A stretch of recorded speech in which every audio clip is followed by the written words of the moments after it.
Salama androany isika dia araka andro ny recette bibimbap. Ny bibimbap moa dia sakafo avy any Korea. Izay sakafo hoe efa ela nentim-paharazan-jareo izay antsoina hoe vary mifangaro raha amin'ny teny gasy.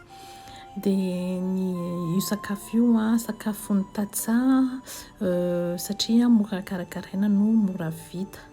Dia ny ingrédients izay misy ao aminareo fa kosa misy légumes, hena, vary ary asiana atody sy sauce piment coréen gochujang.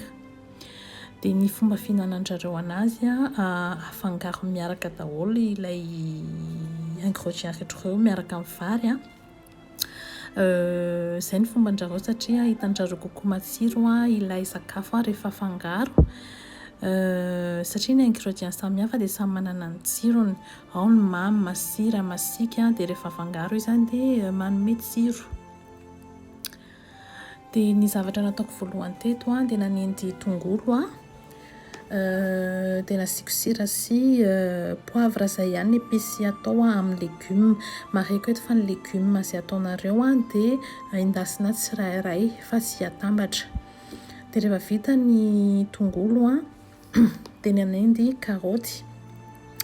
Dia ny atao amin'ny légumes zany ny épices izay atao amin'ny légumes dia poivre ihany dia sira fa tsy asiana zavatra hafa. Dia rehefa vita ny karaoty dia nanendy épinard. Dia pareil nanaovako anazy fa ny épinard par contre tsy asiana rano rehefa mahandro anazy fa ny épinard efa mitera-drano. Dia rehefa vita ny épinard dia nanendy ny totokena. Ny hena kosa dia asiana épices dia afaka asianareo sauce soja sy sauce huître izay nanaovako anazy fa tsy voatery ny sauce huître. Dia ny épices nataoko lay, gingembre, poivre, sel dia sauce soja sy sauce huître nataoko. Dia rehefa vita izay dia manendy ny atody atao œuf sur le plat. Tsy atao masaka be ny œuf sur le plat.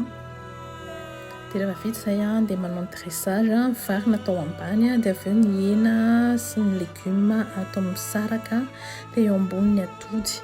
Dia rehefa vita izay dia rarahana menaka huile sésame dia asianareo afaka asianareo ihany koa ny graine de sésame fa za tsy nanana intsony dia nataoko amin'izao.